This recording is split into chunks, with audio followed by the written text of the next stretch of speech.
Ladies and gentlemen, at this time, could we have your attention? We'd like you to silence all cellular devices for the duration of this ceremony. Our program is about to begin. For those that are able, please rise for the academic processional.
Good evening, everybody. Please have a seat. How are you? Good. I heard a good. All right. Well, welcome to the Ohio University-Lancaster Spring Graduation Recognition Ceremony of 2022.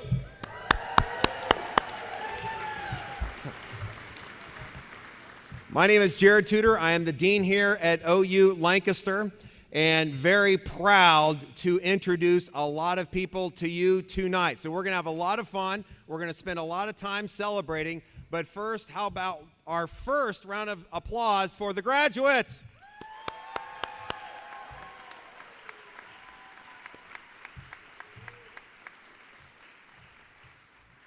Now, it's my honor to introduce to you Mary Snyder, who will provide our invocation.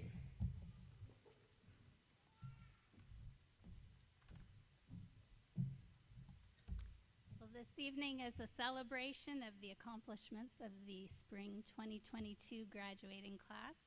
Let us also give thanks. Will you please pray with me? Our Father, we thank you for this opportunity to celebrate the achievements of these graduates. Thank you for the many blessings you have bestowed upon them. Thank you for your wisdom and guidance over them as they pursued their goal of a college education and degree.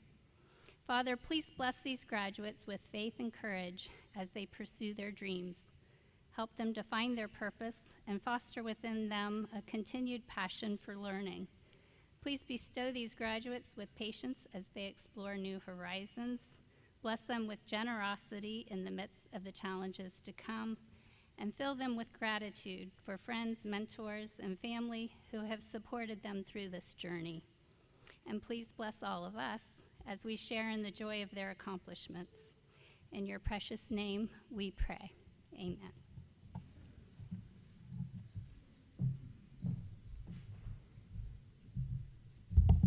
Thank you, Mary. Please rise for the national anthem.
Please be seated.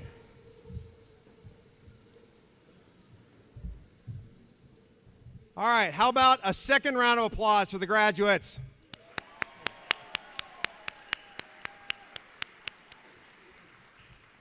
Like I said, we're going to do that a lot tonight, so just get used to it. Graduates, how does it feel? It's got to feel good, doesn't it? Okay. I can't tell you how proud we are at Ohio University to this set of graduates. And when I say Ohio University, I mean the entirety of Ohio University, not just Ohio University-Lancaster.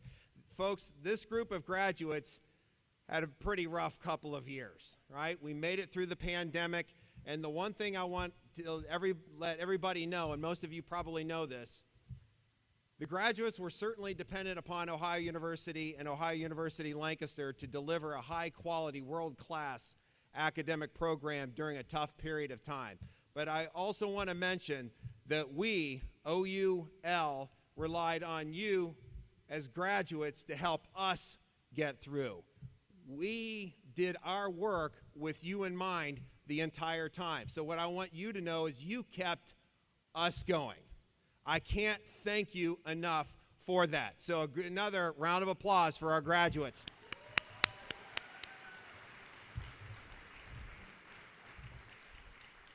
Now, as a dean, I can tell you I've been doing this a long time, and every time I go through a graduation ceremony or any kind of academic ceremony, I'm incredibly proud to represent Ohio University. But this is special. This is extra special. These graduates really persevered. I saw them studying. They were on campus. They were meeting with their faculty members. And again, as I had mentioned, some pretty tough times. So this is the charge that I'm going to give you, all right? Very rarely in life do you truly get to celebrate something you've accomplished. This is one of them. Celebrate it and enjoy it.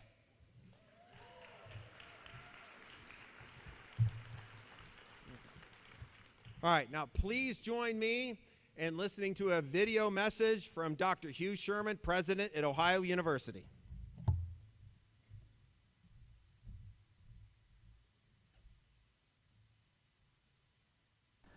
On behalf of the faculty and staff of Ohio University, I want to congratulate today's graduates. We recognize how much each of you had to overcome to graduate. You had to spend long hours studying and attending classes. Most of you had full or part-time jobs too. In addition, many of you had family responsibilities as well, but you still made it. We are very proud of you, knowing what it took to make it here today and to graduate. My wish for each of you is that you have a successful career and happy and fulfilling lives. And remember that no matter where life takes you, Ohio University is always your home, and you are forever Ohio. Congratulations once again, and I hope you enjoy today's ceremony. Thank you.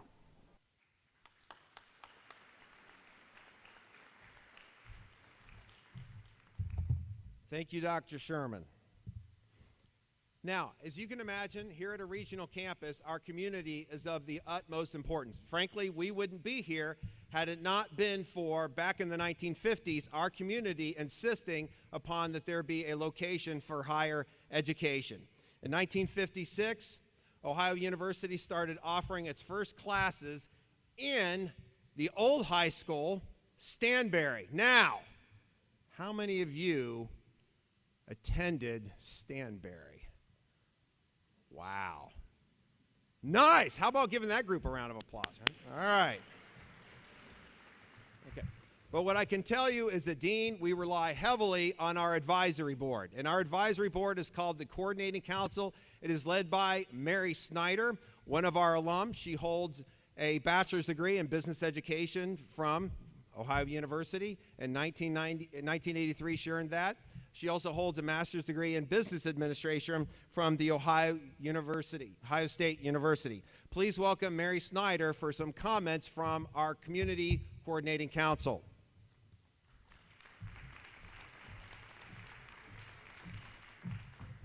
Well, thank you, Dr. Tudor. As a former student here at OUL, it's a privilege for me to serve on the Coordinating Council and to represent it here this evening.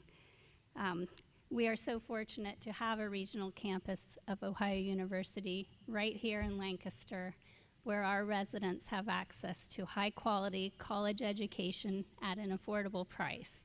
So thank you to all of the OUL faculty and staff for what you do for our community.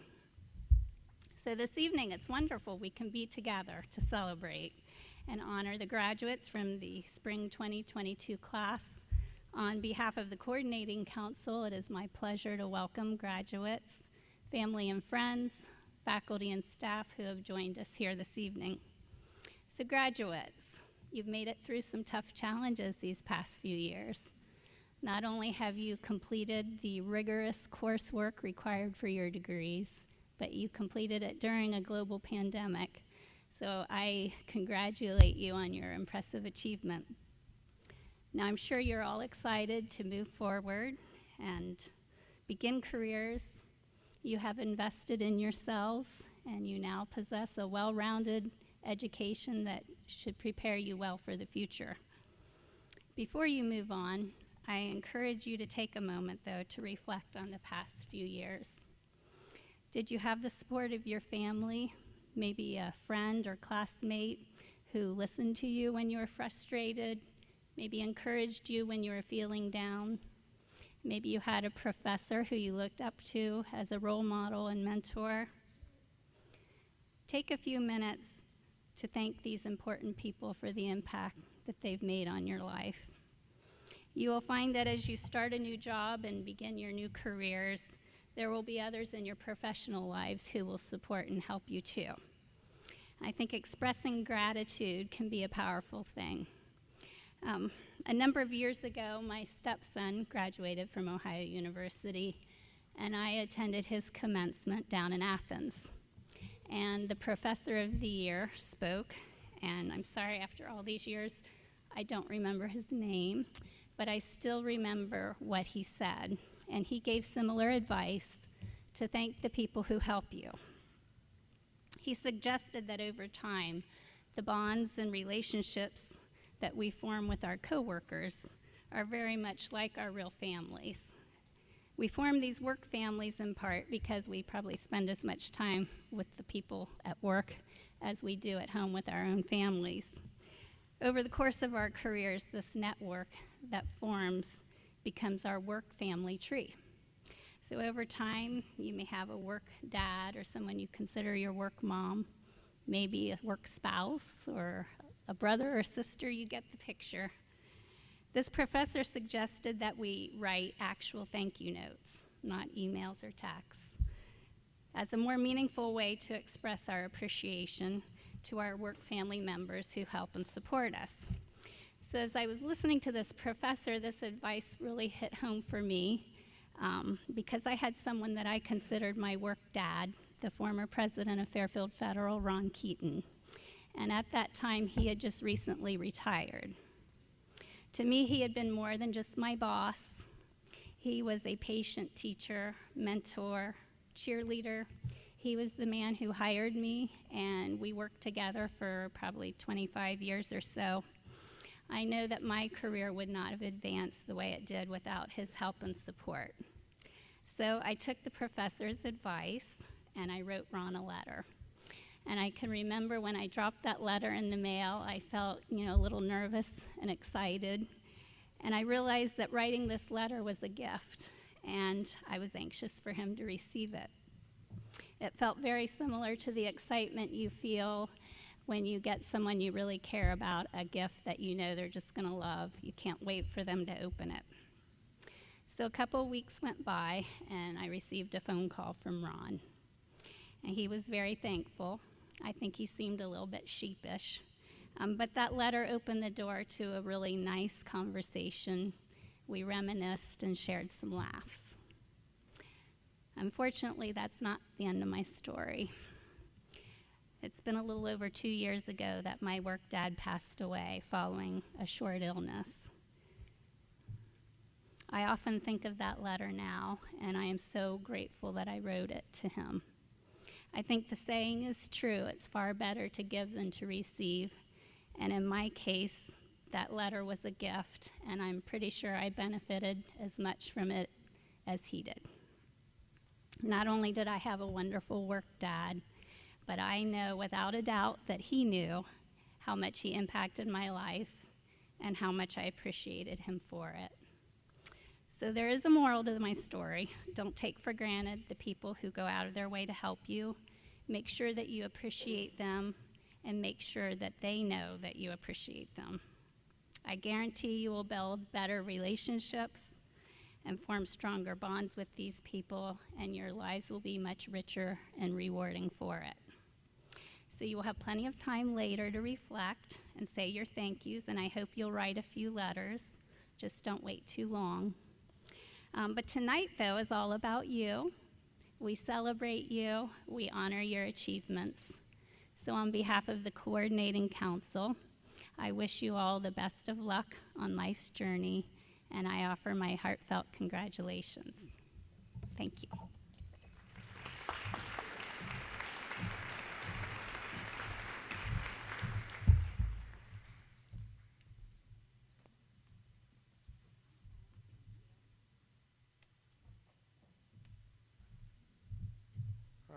Thank you, Mary.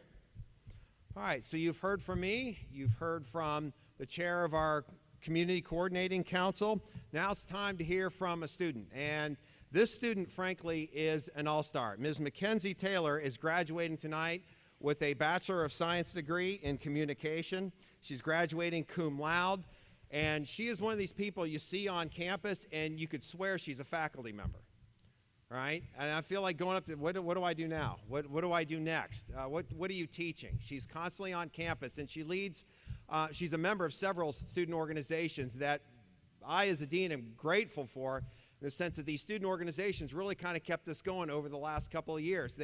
This is a tight group of students.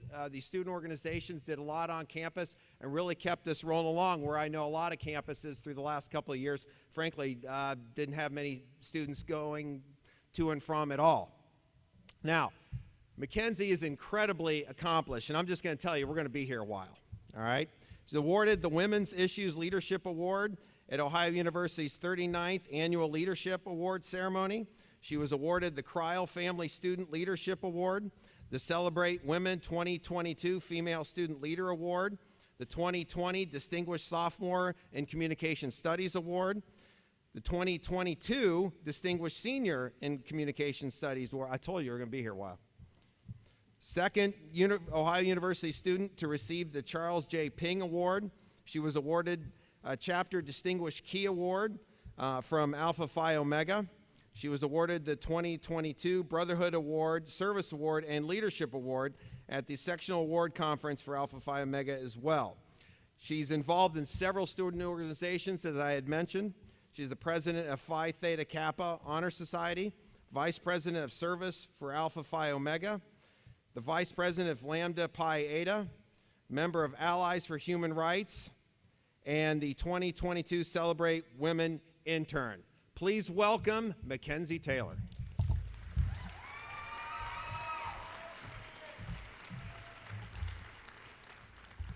Thank you, Dean Tudor.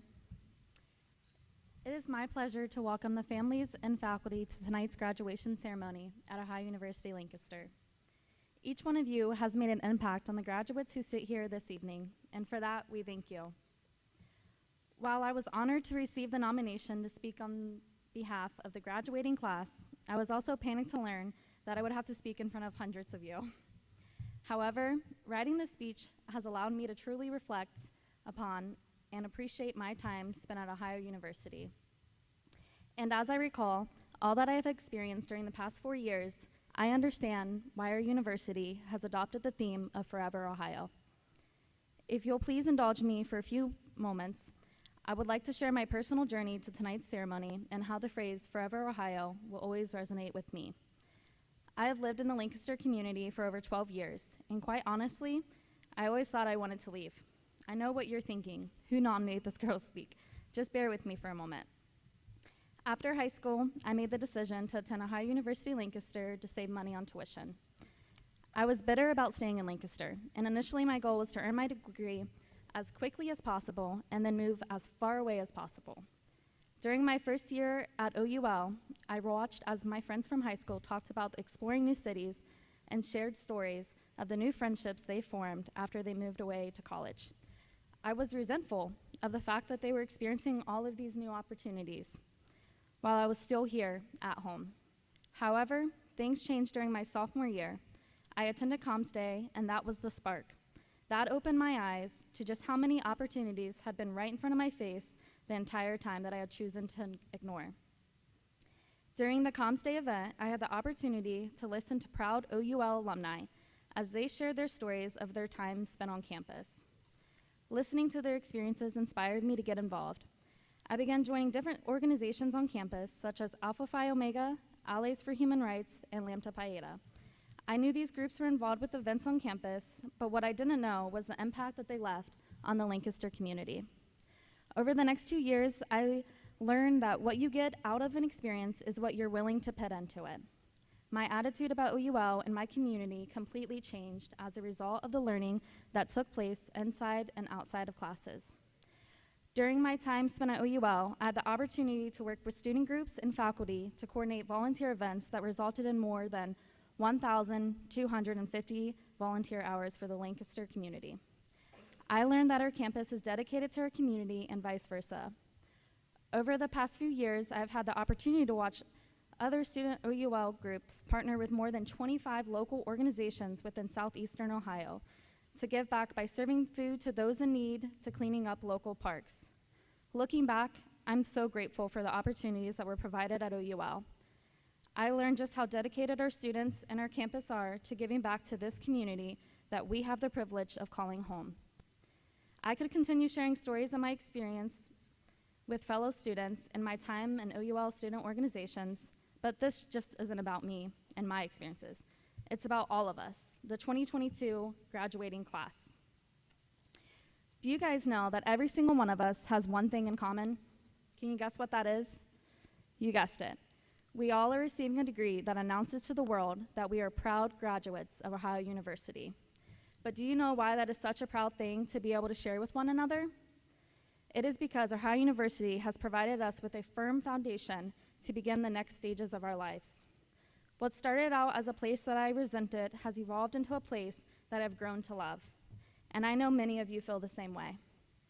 While our journey to this point has been anything but traditional or easy, over the past 2 years, we have benefited from faculty who have remained dedicated to ensuring that we realized our academic goals.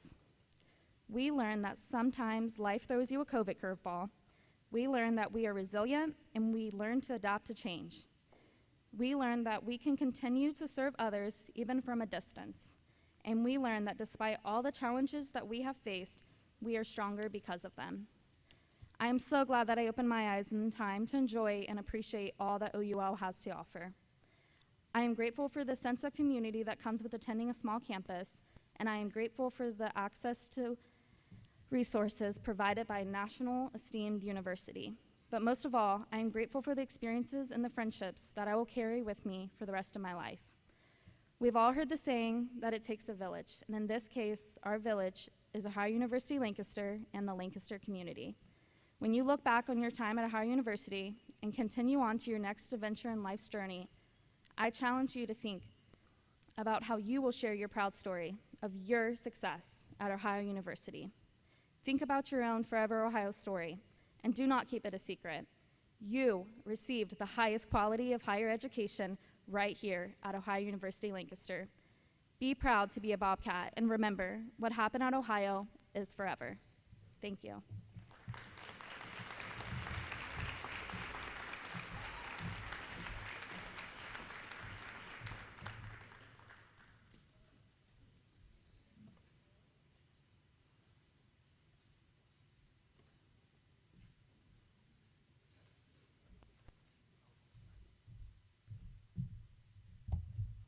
Okay, thank you, Mackenzie.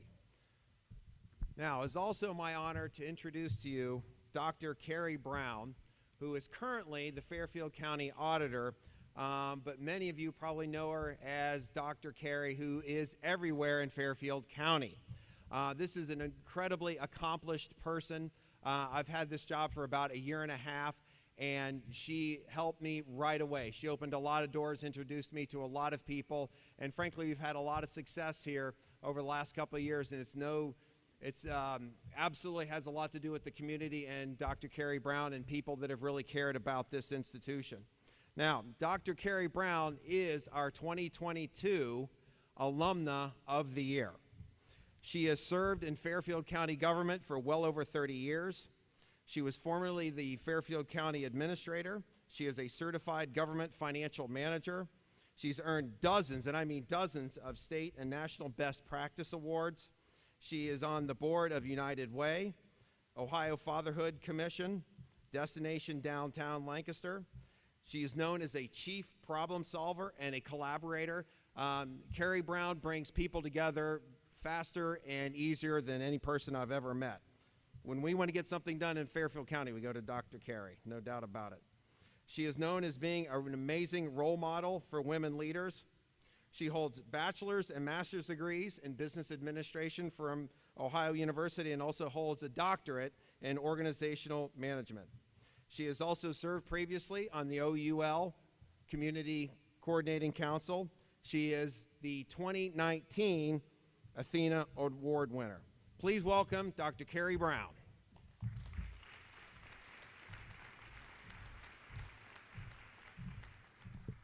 Thank you so much.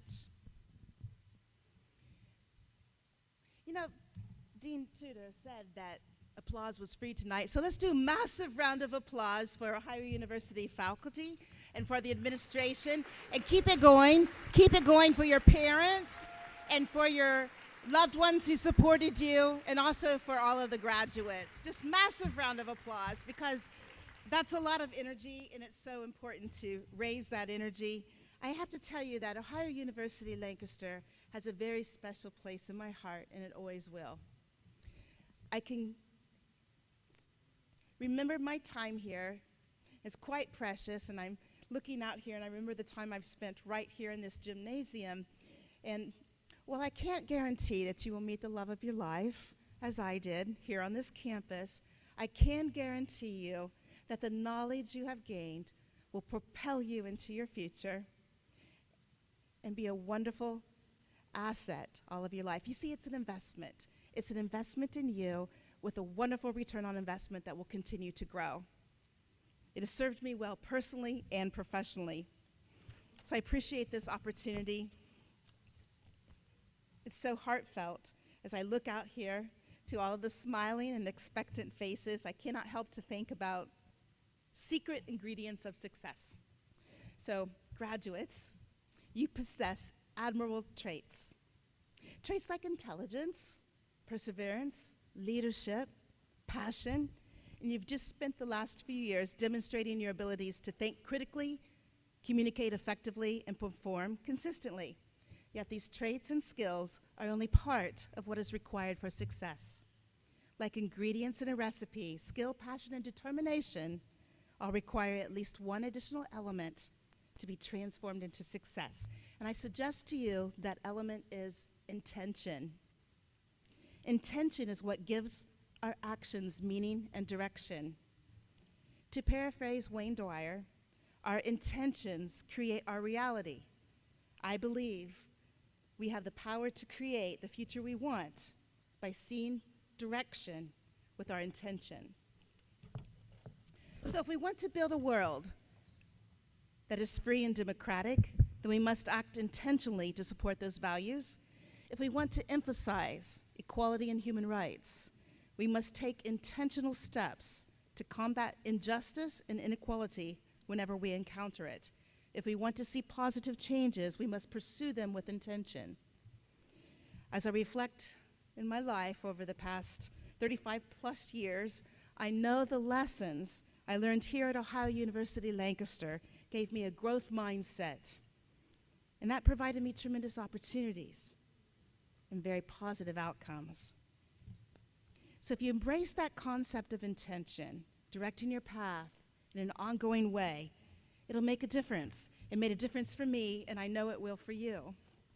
So let's think about a little bit an analogy. Imagine you are in a boat in a vast sea of possibility. We'll call it life's boat. And intention will be the rudder on the boat. Your skills are the oars, the skills that you've learned here at Ohio University-Lancaster. And all the time and effort that you've placed into your degree are those individual strokes that are carrying you towards your goal. But even the strongest person will never reach the shore without first mastering the rudder and choosing a direction. Until you decide where you want to go and fix your intention to get there, you will remain adrift. Unfortunately, many people do not use intention to guide their actions and tire themselves out and become disillusioned with life. But for those who recognize the very power of a directed action, intent is the secret ingredient that will spell success. All of us here have been blessed with a wonderful opportunity to learn and grow. We live in an amazing country with a very strong foundation. We know the importance of citizenship, patriotism, and freedom. In 1991, with Ohio University, I visited Hungary to study economics in a real-world example, a wonderful experience connecting with the MBA program. And to this day, I stay in touch with friends and colleagues in Hungary, and we often have long discussions about the miracle of democracy and the opportunities it presents. The generations of students coming of age today, and many of you now graduating, will face a society in very new, positive ways. There are new technologies, faster ways of communicating, and greater complexities, but your intentions will determine both your personal success and the success of our humankind. The class of 2022, you have a powerful mandate for change and a very sober responsibility to choose wisely when deciding where to focus your intention. In a sense, you're a little less like rowboats and perhaps a great bit more like motorboats, where rudders are even more important. So your preparation and hard work have brought you here, ready to set sail into your future, and my wish for you is this: that you always move forward with a power of intention, open to growth and change, with hearts of service for one another. And with that in mind, I'll model the words of Khalil Gibran: do not accept half a solution. Do not believe half truths. Do not dream half a dream. Do not fantasize about half hopes. Half the way will get you nowhere. Half an idea will bear you no results. Reflect on a word you have not said, a smile you have postponed, a love you have not had, a friendship you did not know. The half is a more bit of inability, but you are able, for you are not half a being. Do not live half a life. May you have steadfast intention to live your best whole life. Congratulations.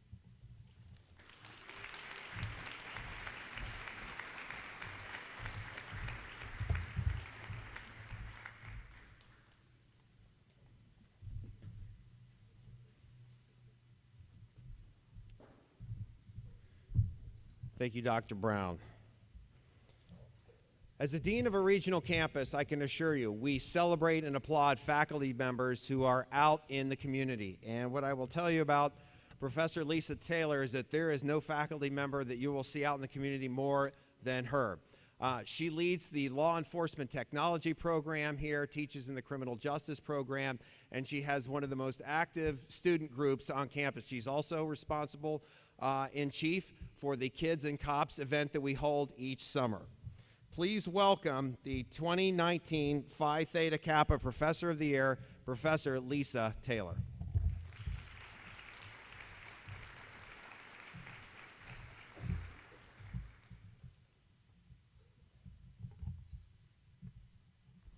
Good evening. First, congratulations to the class of 2022. You guys have had a hard time to get here, and we're glad that you've had the perseverance to get there. You know, my late father who was a simple man, but he was a pretty wise man. Had some funny sayings. One comes to mind here. He used to say, you know, Lisa, you can't make a silk purse out of a sow's ear. And I'm hoping I don't prove him right here tonight with this speech, so help me out with that. No one, and I mean no one, was more surprised to hear I was nominated and received the Professor of the Year award in 2019. I say that not out of any false humility, but I know the education level and the talent and the extraordinary dedication of the faculty here at OUL. To be selected amongst that group is truly an honor. I've thought long and hard about what I might say tonight, and I think I'd like to tell you a story about how I got here, a story about the long, crooked road to an unintentional, accidental, but wonderful life of a kid who had rarely been out of Butler County, Ohio. This is a story about a first-generation college student born to a waitress and a steel worker in Middletown, Ohio. A story about wanting to go to college, but not having the knowledge nor the resources on how to even begin or get there. A story about taking advantage of opportunity, sometimes unexpected and unsought after opportunities. So let me take you back to when I was in high school. I loved English. Writing was my passion. I served as the editor of my school paper. In 1982, I graduated with dreams of becoming a journalist, but had no idea how I was going to make that happen. So I decided maybe the Air National Guard would be the way to get my education. So I completed the paperwork and even had taken the physical. The only thing I had left to do was sign the papers. But before I did so, I decided to give myself a month to think about it, think and pray about it, see if it was the right decision for me. And in the meantime, I worked at a minimum wage job as a clerk at Dason's Home Center in Middletown, Ohio, to save money to pay for tuition. One day, while I was running the cash register, an off-duty Ohio State Highway Patrol trooper came to my register and we struck up a conversation. As he was checking out, he said, "You know what? We just started accepting women, and you should apply." I was polite, but had absolutely no interest in law enforcement.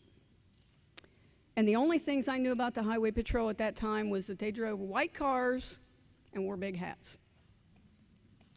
So when I went home, I shared that information with my mom, and she encouraged me to pursue it, at least check it out.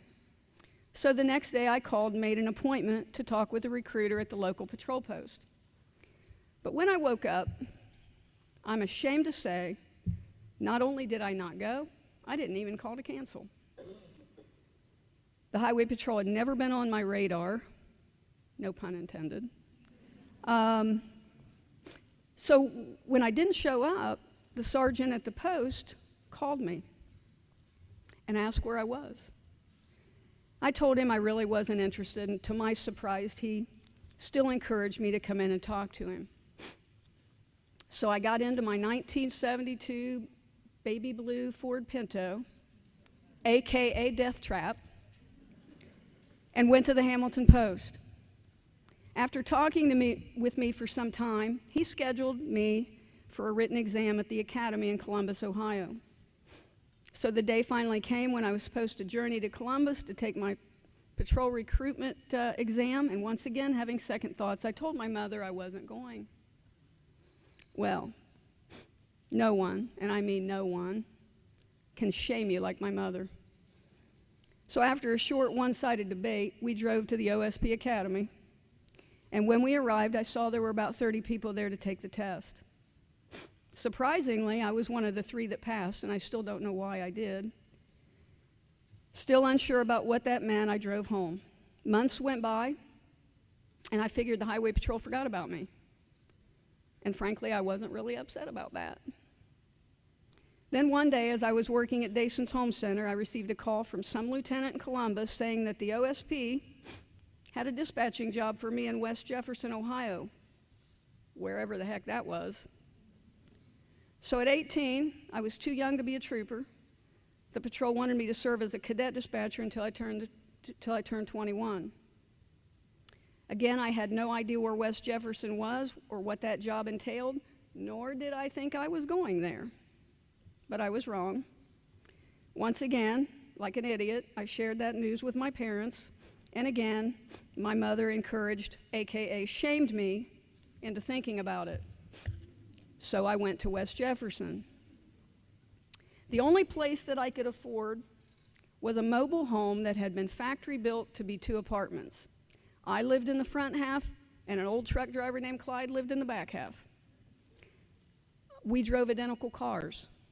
I can't make this stuff up. People thought Clyde and I were married. So I worked as a cadet dispatcher at West Jeff for 2 years, and I learned the job of a dispatcher and worked on preparing myself physically and mentally to enter the academy. Once I turned 21, I entered the academy and endured 6 months of extremely rigorous physical and academic training to become an Ohio State trooper. Upon graduation, I was told I was going to be stationed in Bucyrus. Not only did I know where that was, I didn't even know how to pronounce it. But there I went. So I moved to Bucyrus, still thinking that I was simply going to put in a little bit of time in the Highway Patrol, get my education, and move on. I still aspired to write. I wanted to be a journalist. What I did not expect, however, is that I fell in love with the job. I love the fact that I got to help people, that no day was ever the same. that I got to work every shift, and I love the fact that they provided everything to do my job except for my underwear. How cool is that? I also got to drive, and excuse my French, a badass car. And I got to use all kinds of cutting edge technology. But at times there were some challenges, yeah. Like the day I stopped a brand new BMW on US 23 for traveling in excess of 100 miles an hour. When I asked the driver for his driver's license and registration and proof of insurance, he told me that he really didn't have a driver's license, that he had a travel visa. And then he informed me that he was the Prince of Belgium. Well, we all know people lie to cops. And I firmly said, and I am the Queen of England, and I need to see your paperwork. He was, in fact, the Prince of Belgium, ladies and gentlemen. After our contact, he asked me not to tell anyone that I had seen him, as he was not supposed to be out without his entourage. I quickly told him that I wouldn't tell anyone I saw him if he didn't tell anyone he saw me. So I spent 7 years as a trooper at Bucyrus, and it was a wonderful experience. I got to become a field training officer, train and mentor 4 other officers. While at Bucyrus, I started taking college classes. I'm going to date myself here. But because of my rotating schedule, working every shift every month, and on top of my energetic court schedule, it was very difficult to go to class. So I began taking classes through Ohio University via correspondence courses. Never in a million years did I think I'd ever be teaching here. So I had a first-generation computer, which was really nothing more than a word processor that I bought secondhand from a neighbor. I would study and type my assignments at my kitchen table before mailing them in. A local high school principal's sister was a state trooper in Ashland, so he took pity on me and proctored my exams in his office at the high school so that I didn't have to drive to Athens to take my exams. So I would take the exams, hand them to him, and he would mail them back to Ohio University. Because of my crazy schedule, it took me 7 or 8 years to get my associate's degree. But I was never more proud of a piece of paper. And I was the first person in my family to graduate college. In 1992, I earned a promotion to sergeant, and as an assistant post commander, I was transferred to the Norwalk post, where I spent 3 years supervising a shift of officers and helping run the facility. In 95, I transferred to the Marion post because I wanted to be at a busier facility to learn more. I spent about a year there before being promoted to lieutenant and post commander back to Norwalk, and I made history with this promotion, as I was the first female to become a lieutenant in the history of the Highway Patrol. Thank you.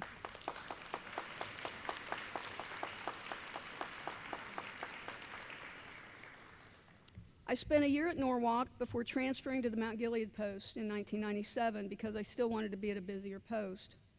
Overnight, my personnel, my area, and my responsibility doubled. But boy, did I learn a lot. After a year at Mount Gilead, I was again promoted to the rank of staff lieutenant and assistant district commander of the Jackson district in southern Ohio. There again, I made history. There'd never been a female staff lieutenant either. There I was part of a 3-person district staff team that oversaw 10 counties, 6 posts, and 215 employees. We provided the personnel, equipment, and operational needs for all the troopers in southeastern Ohio. While in Jackson, I began working on my bachelor's degree at the Circleville Bible College, which is now Ohio Christian University. My degree program was in religion with a focus on management and ethics. After serving 2 years as a staff lieutenant, I was promoted to the rank of captain and district commander. 3rd time I got to make history with the Highway Patrol. This time, I earned a promotion and only had to move across the hall and not across the state, which was pretty cool. So as the district commander, I served another 4 years and loved every minute of it. Then one day in 2004, Colonel Paul McClellan, my superintendent, whom I greatly respected, called me and asked for me to meet him at the academy the next day. Upon my arrival, he asked me to accept a promotion to the rank of major and oversee the patrol's Office of Finance and Logistics. Again, I was able to make history. There had never been a female that had served as a major or on the 11-member senior staff team.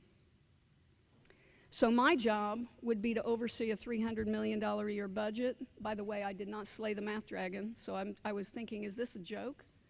But boy, did I learn. $300 million a year budget, an 1,800 vehicle fleet, and over 200 owned and leased facilities in the state of Ohio, as well as all the procurement needs for the entire organization. My office would process over 40,000 invoices every year.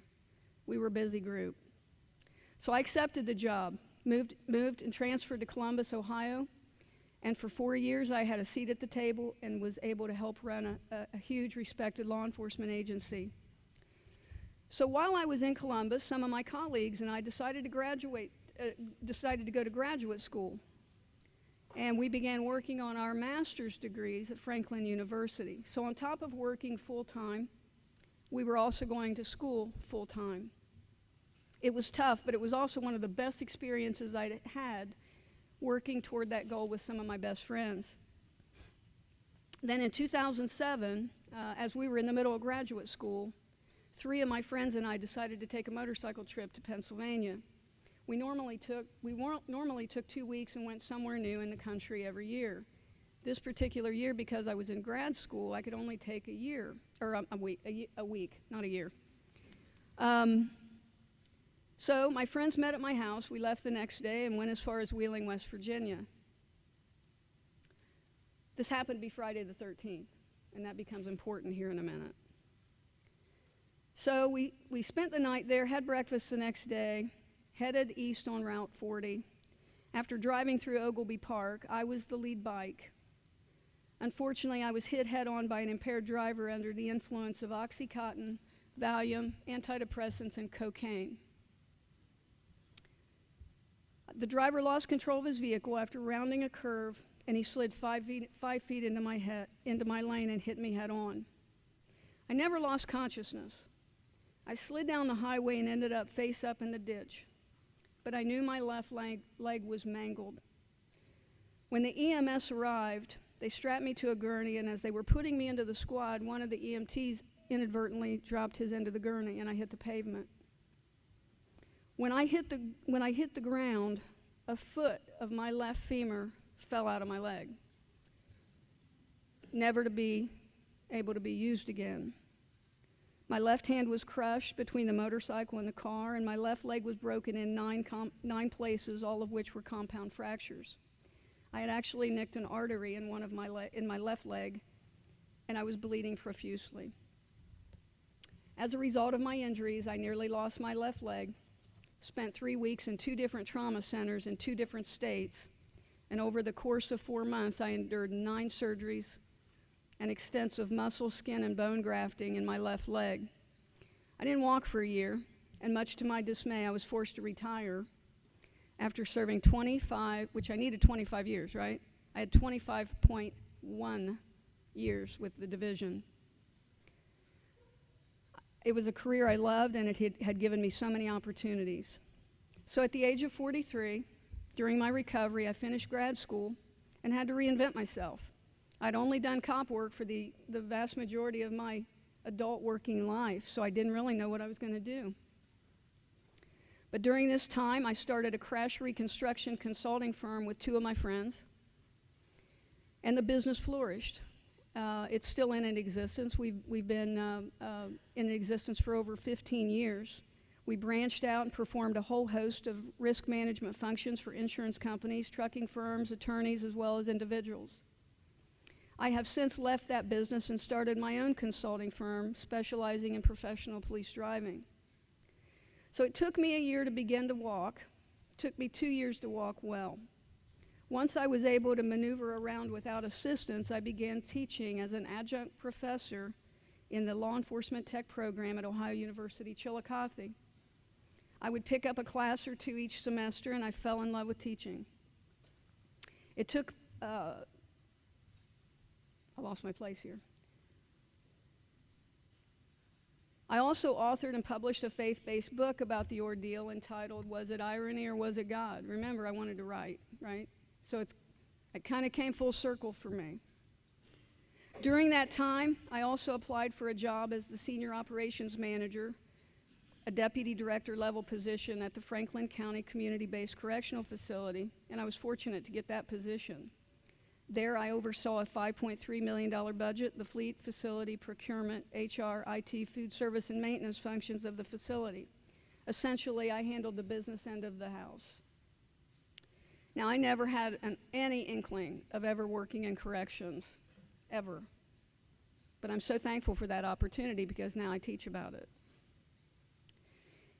In 2013, I applied for and was fortunate to get hired as a full-time faculty member here, overseeing the law enforcement technology program. So for the last 9 years, I've had the privilege of teaching criminal justice-related classes to some of the most extraordinary students.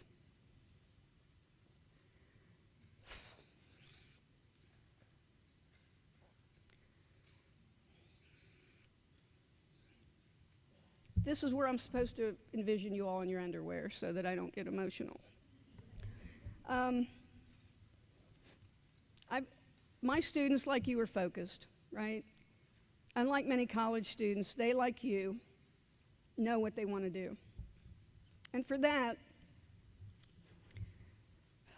I'm eternally grateful to pay it forward. To see our future leaders committed to helping people, especially when we see so much negativity in the world today. So in closing, my story is not necessarily one of intention, but it was one that provided me with countless unexpected, unsought after opportunities. In retrospect, I am so thankful I took advantage of those opportunities. Sometimes the road isn't straight. Sometimes things don't work out the way we want or expect, but sometimes those unexpected opportunities are hidden gems, much better than we could have ever imagined. You know, it sucked being hit. It sucked losing my career. It sucked not walking for a year. But that incident led me here. And that incident, in many ways, changed and enriched my life. And because of that, I wouldn't change a thing. So the takeaway for you graduates here is to say yes. And say yes a lot. Be brave, be a person of integrity, be a person of character. And most importantly, my students will have heard this before, get up, dress up, and show up. Be a hero, because we need you out there. Take advantage of those unexpected opportunities, even those opportunities that you never saw on your radar before. It may lead you to a career, or several in my case, that you absolutely love. You guys can do this. Who knows?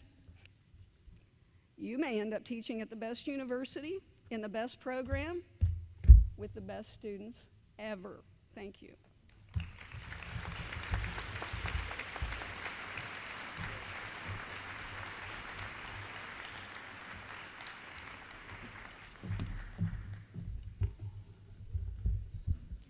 Thank you, Lisa, for sharing that story.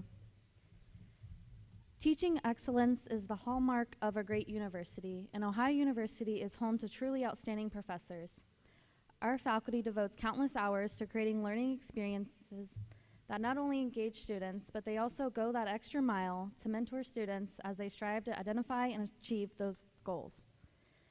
After a 2-year hiatus, the Beta Beta Theta chapter of Phi Theta Kappa Honorary at Ohio University-Lancaster is excited to resume our annual Professor of the Year honor. Nominations were solicited from all OUL students to recognize those professors who go above and beyond in their teaching. This year, we received nominations for 9 truly outstanding faculty members. Once nominees were submitted, Phi Theta Kappa members reviewed the nomination packets, a recipient was selected, and her or his identity has been kept a closely guarded secret until this evening's announcement. This year's Professor of the Year has demonstrated a true devotion to ensuring students' success. He or she has been described by students as one who's truly passionate about student learning. She or he is known for encouraging students to ignite their creativity, and as a result, his or her students have had their work selected for presentations at national conferences. Not only has this professor encouraged students to share their class projects with others, but she or he has delivered more than 25 presentations based on their own research and teaching at a local, regional, national, and international conferences.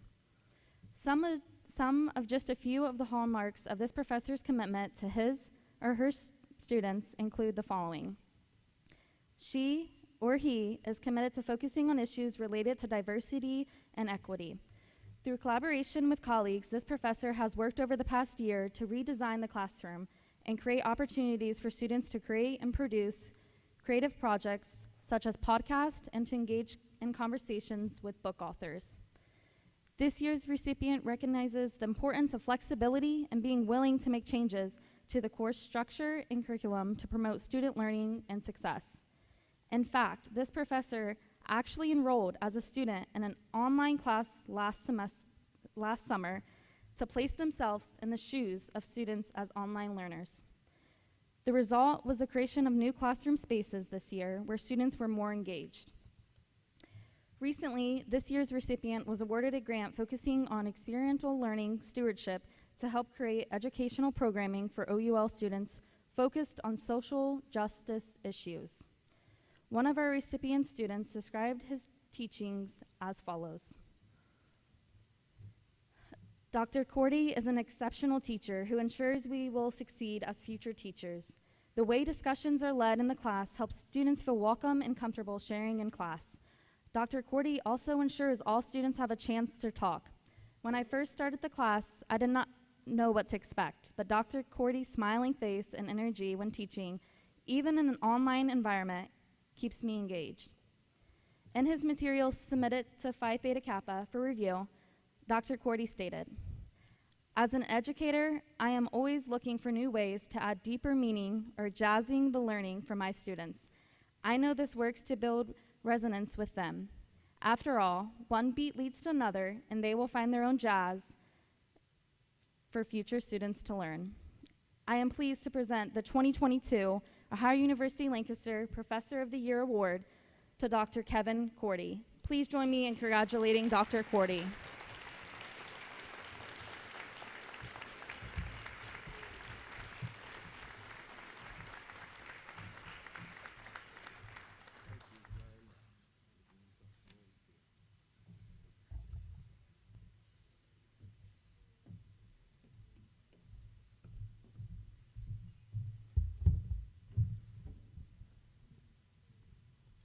Congratulations, Dr. Cordy. Now, as I said, this is a night of celebration, so we're going to keep doing a lot of that. Now, there are two faculty awards that we issue that are system-wide. So think of our 5-campus regional system, and there are 2 awards we give out every year. One is to celebrate an outstanding tenure-track faculty member, and one is to celebrate an outstanding instructional faculty member. Now, there are 2 awards, system-wide.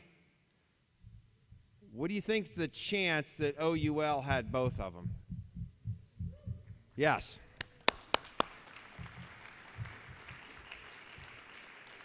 The 2022 Regional Higher Education Outstanding Tenure Track Faculty Member is Dr. Nikki Blau.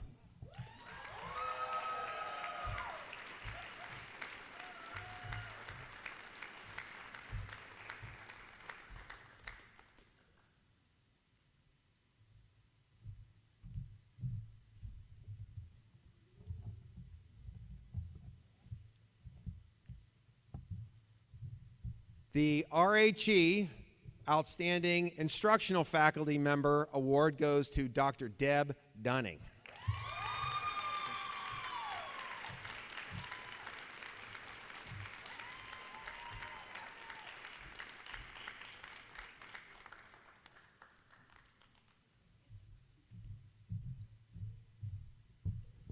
Again, congratulations, Dr. Cordy, Dr. Dunning, and Dr. Blau. One more.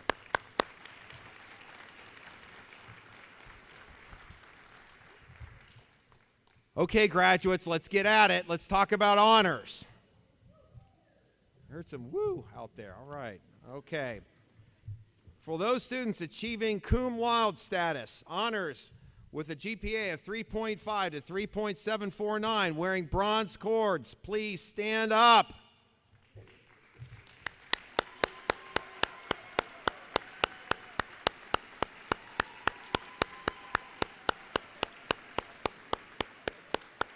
Well done, folks. Well, those students achieving magna cum laude status, high honors with a GPA of 3.75 to 3.899, wearing silver cords, please stand.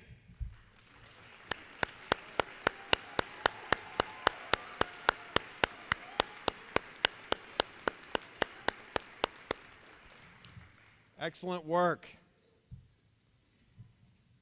Well, those students achieving summa cum laude status, highest honors with a GPA of 3.9 to 4.0, wearing gold cords, please stand up.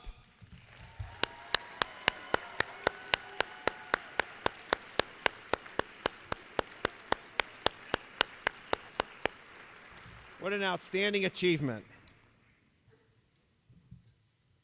Now, at this time, I would like to recognize all of those who have served in the American Armed Forces, past, present, and upcoming. Whether you're a student, a community member, staff member, faculty member, please stand so you can be justly recognized.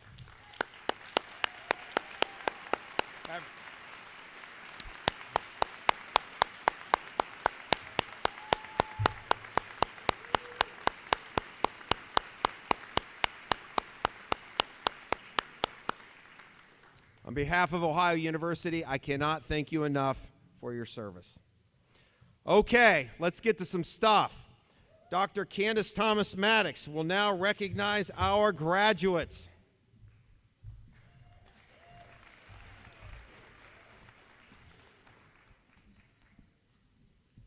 Would the candidates for the associate's degrees please rise and approach the stage?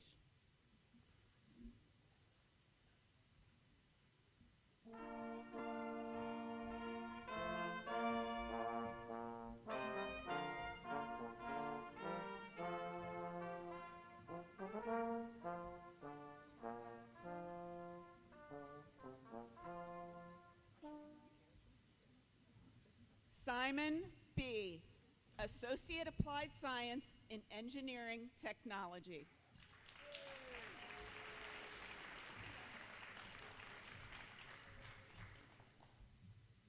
Amanda P. White, Associate in Applied Science, Engineering Technology.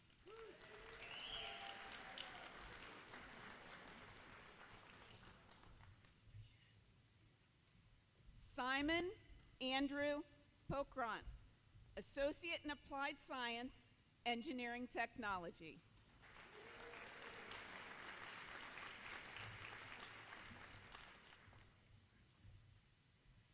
Deborah Kelly Hoagland, Associate in Applied Science, Medical Assisting Technology.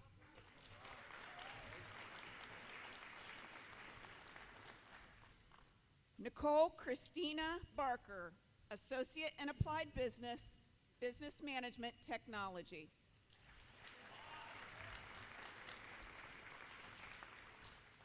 Tyler John Lunsford, Associate in Applied Business, Business Management Technology.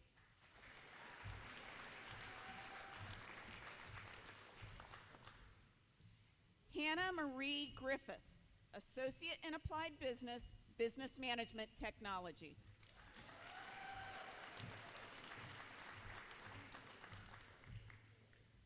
Eliana Naja Zoe Payne, Associate in Applied Science, Law Enforcement Technology.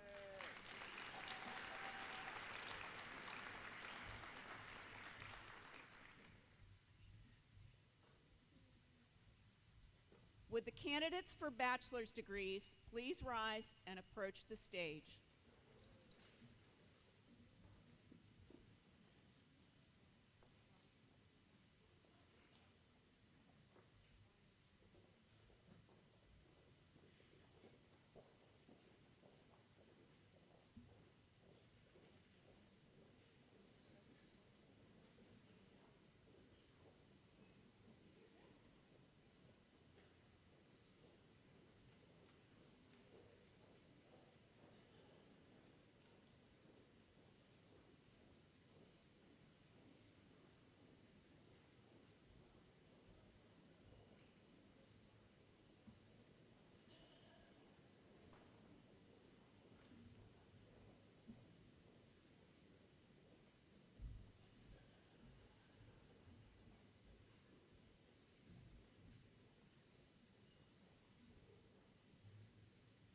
Kelsey Marie Parrish, Bachelor of Science in Education, Early Childhood.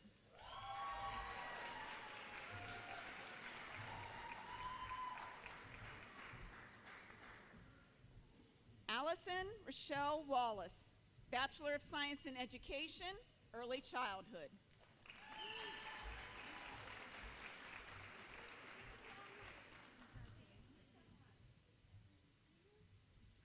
Jordan Renee Bungard, Bachelor of Science in Education, Early Childhood.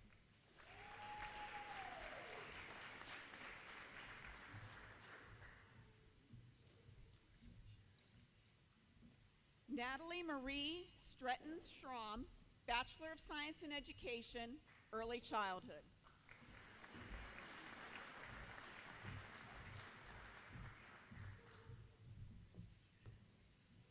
Kiana Monique Ragland, Bachelor of Science in Education, Early Childhood.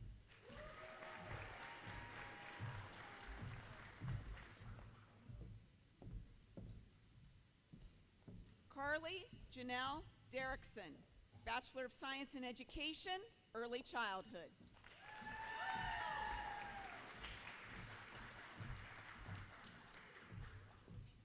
Kat Ann Taco, Bachelor of Science in Education, Early Childhood.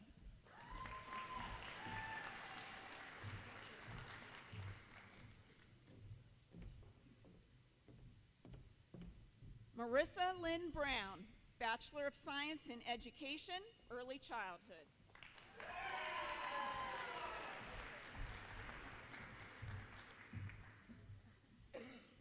Samantha Tony Lowe, Bachelor of Science in Education, Early Childhood.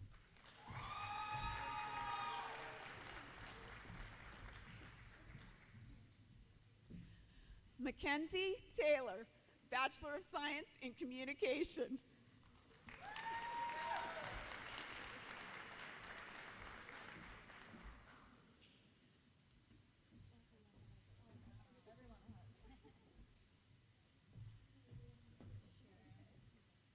Mariah J. Cook, Bachelor of Arts in Social Work.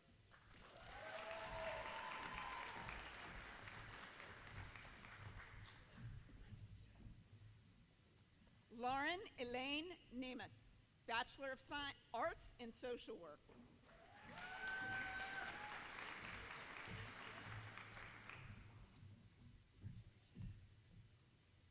Maya Nicole Green, Bachelor of Arts in Social Work.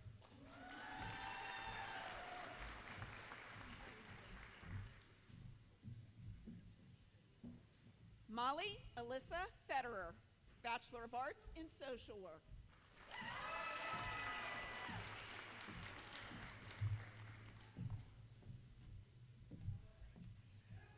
Shannon Ray Eads, Bachelor of Arts in Social Work.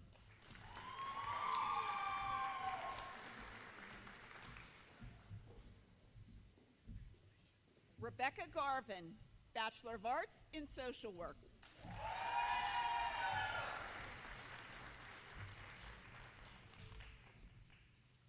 Frances Jolene Pritchard, Bachelor of Arts in Social Work.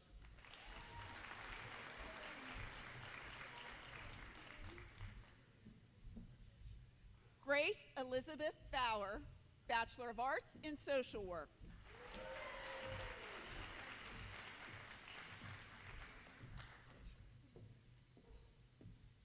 Derek Paul Taggart, Bachelor of Science in Health, Health Service Administration.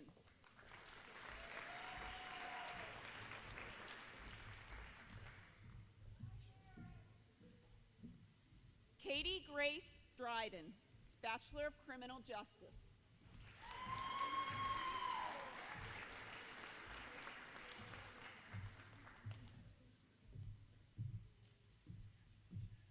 Rob Joshua Cannett, Bachelor of Science in Education, Middle Childhood.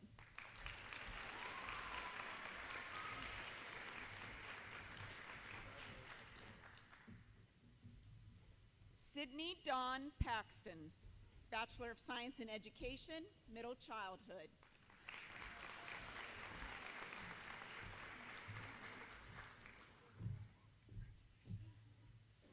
Kaylin S. DeWeese, Bachelor of Arts in Social Work.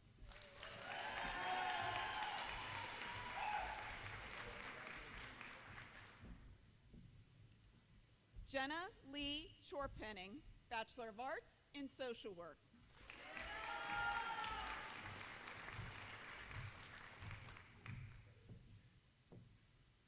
Megan Schenk, Bachelor of Arts in Sociology, Criminology.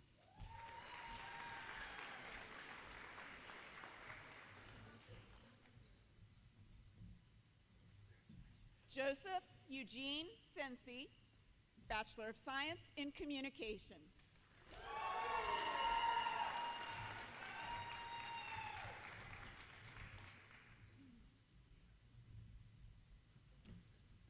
Alexis Haley Nelson, Bachelor of Science in Communication.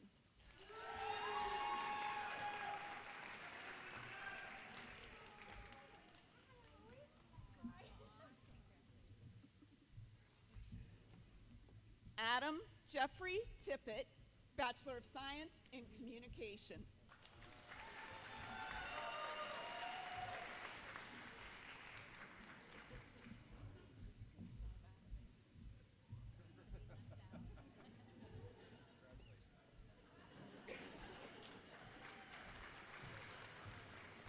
Michaela Lynn Jones, Bachelor of Criminal Justice.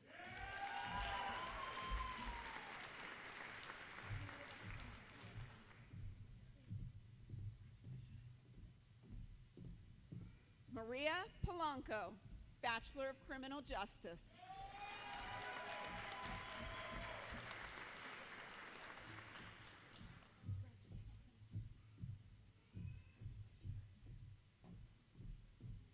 Allie Grace Roberts, Bachelor of Science in Education, Early Childhood.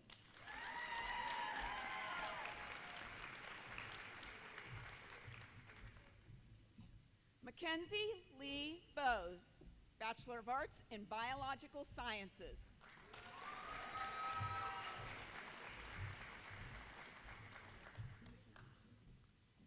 Peyton Moore, Bachelor of Arts in Psychology and Bachelor of Arts in Social Work.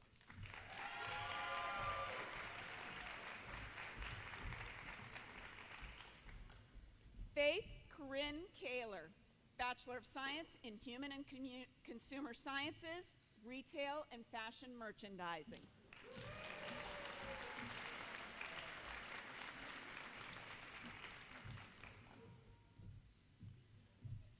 Alex M. Gaddis, Bachelor of Arts in Social Work.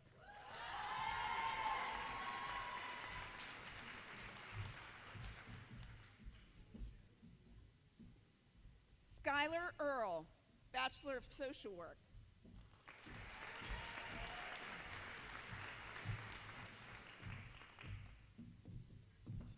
Erica Lynn Guerrero, Bachelor of Arts in Social Work.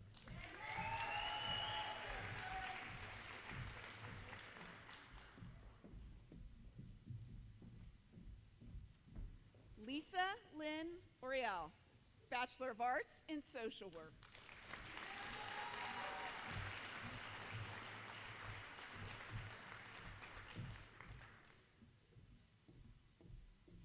Would our candidate for the master's degree please rise and approach the stage?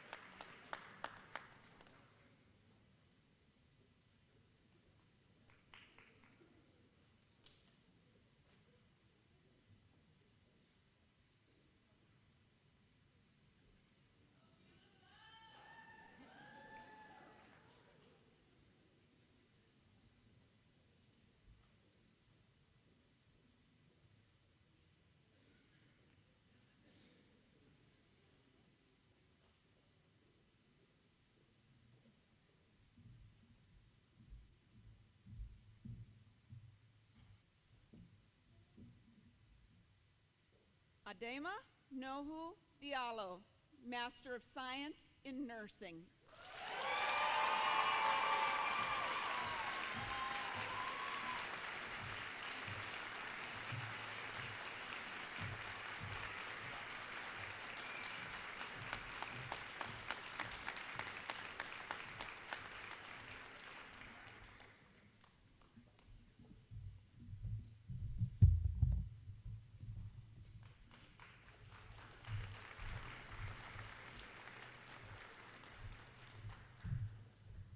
How about one more round of applause for the graduates?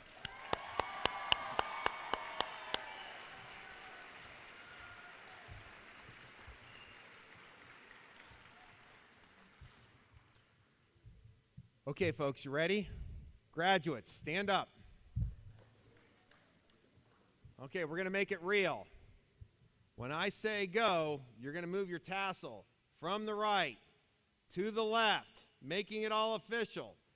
1, 2, 3, go!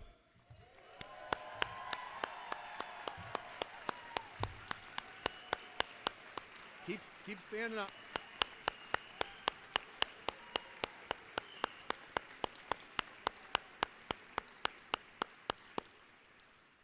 All right, keep standing. I want you to turn around and give a round of applause to your family, friends, loved ones who helped get you here.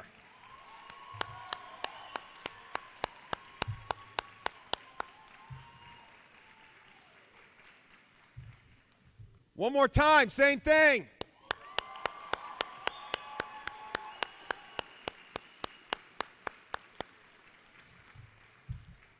Keep standing. Okay. Now, I've been a regional campus dean for quite some time across a few different universities. And what I will tell you is that I have here at OUL a world-class faculty that delivers a world-class education that we're lucky to have right here in Lancaster, Ohio. Everybody, a warm round of applause for our world-class faculty.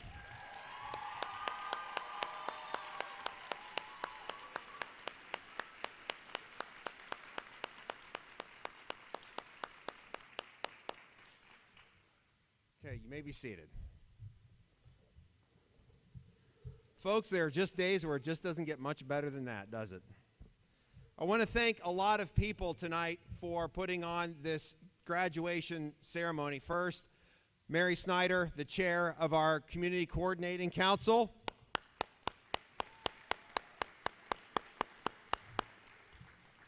Dr. Carrie Brown, our 2022 OU Alumna of the Year.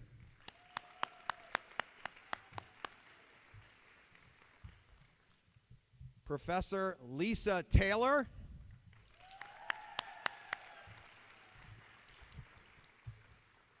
And how about former student, now graduate, Mackenzie Taylor?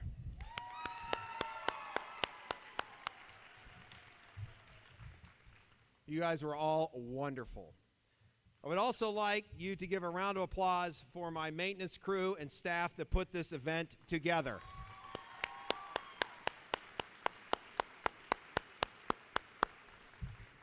And it deserves mention, folks. During these last 2 years when we had to keep the building extra clean, extra safe, the crew, frankly, just knocked it right out of the park.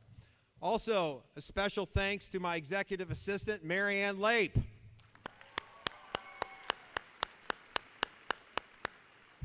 And Student Services Director, Phyllis Lanier.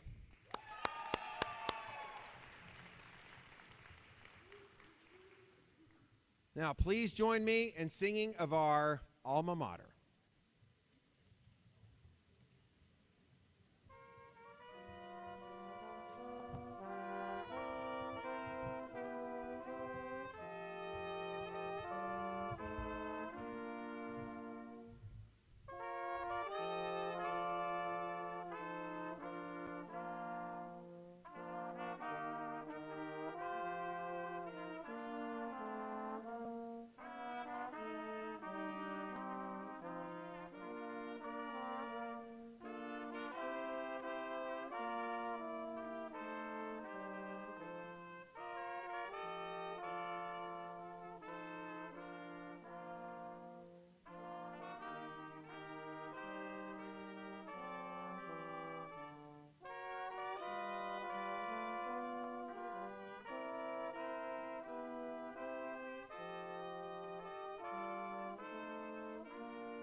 One round of applause for our musicians.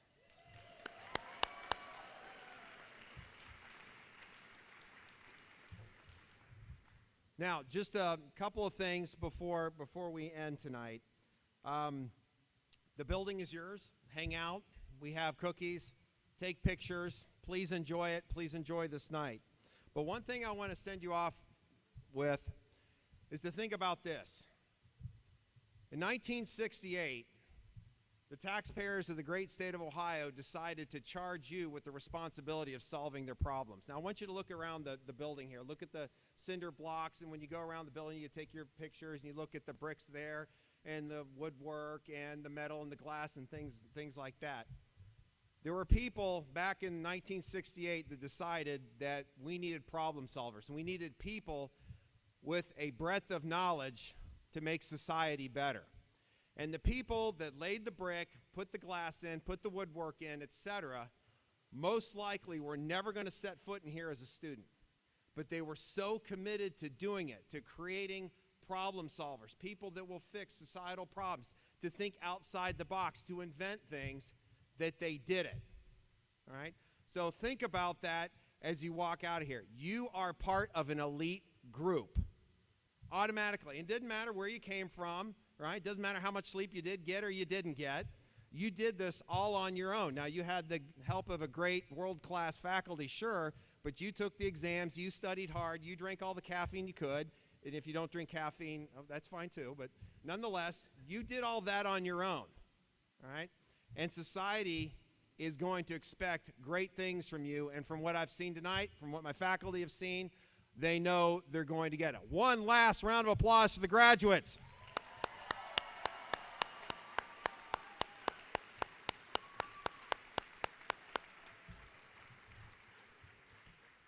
Well, that ends our 2022 spring graduation recognition ceremony. Congratulations to everybody. We're going to walk off first, then come on out and join us.